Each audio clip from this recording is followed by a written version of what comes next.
നമ്മൾ നെക്സ്റ്റ് നോക്കുന്നത് smart city smart parking ആർക്കിടെക്ചറാണ്.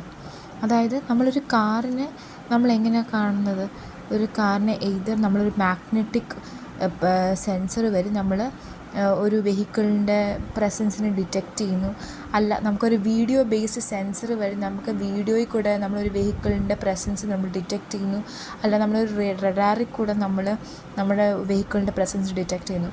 അങ്ങനെ ഈ വക സെൻസേഴ്സ് വെച്ച് നമുക്ക് വെഹിക്കിൾ ഡിറ്റക്റ്റ് ചെയ്തിട്ട് അത് നമ്മൾ ലോറ അല്ലെങ്കിൽ വൈഫൈ വഴി നമ്മൾ ക്ലൗഡിലേക്ക് കൊടുക്കുകയാണ്. കാരണം ആ സെൻസേഴ്സ് ഡേറ്റ കൊടുത്തിട്ട് അതനുസരിച്ച് നമുക്ക് അതിൻ്റേതായ ആക്ഷൻസ് ടേക്ക് ചെയ്യുന്നതാണല്ലോ ക്ലൗഡിൽ സംഭവിക്കുന്നത്.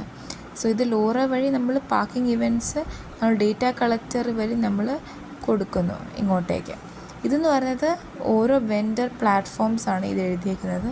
ഇത് സം അതർ വെൻഡർ പ്ലാറ്റ്ഫോംസ്. ഈ കാര്യങ്ങൾ നമ്മൾ സ്മാർട്ട് പ്ലസ് കണക്റ്റഡ് ഡിജിറ്റൽ പ്ലാറ്റ്ഫോമിലേക്ക് കൊടുക്കും. എന്നിട്ട് അത് നമുക്ക് അതിന് ഓപ്പറേറ്റ് ചെയ്യുന്നത് എൻഡ് യൂസർ ആപ്പുണ്ട്, അല്ലെങ്കിൽ ഗൈഡ് എൻഹാൻസ്മെൻറ്റ് ആപ്പുണ്ട്. എന്നിട്ട് തിരിച്ച് നമുക്ക് അതിനുള്ള കമാൻഡ്സ് വന്നിട്ട് നമ്മളിവനെ നമ്മുടെ എവിടെയൊക്കെയാണ് ഫ്രീ സ്പേസ് എന്ന് പറയുന്നത് നമ്മൾ എൻഡ് യൂസർ ആപ്പിൽ നമ്മളിവിടുന്ന് ഡേറ്റ കൊടുക്കുന്നു. എവിടെയാണ് വെഹിക്കിൾ ഇല്ലാത്തത്, എവിടെയാണ് വെഹിക്കിൾ ഉള്ളത്. നമുക്ക് കാണുമ്പോൾ നമുക്കറിയാൻ പറ്റും ഓൺ ബോർഡ് അനാലിറ്റിക്സ് ആണ്. അതായത് അവിടെ തന്നെ നമ്മൾ AI വെച്ചിട്ട് നമ്മൾ അവിടെ തന്നെ അനലൈസ് ചെയ്യുന്നു എന്തുമാത്രം വെഹിക്കിളുണ്ട്, എവിടെയൊക്കെയാണ് വെഹിക്കിൾ ഇല്ലാത്തത്, അതുവഴി നമ്മൾ കൊടുക്കുകയാണ്. ഓക്കെ.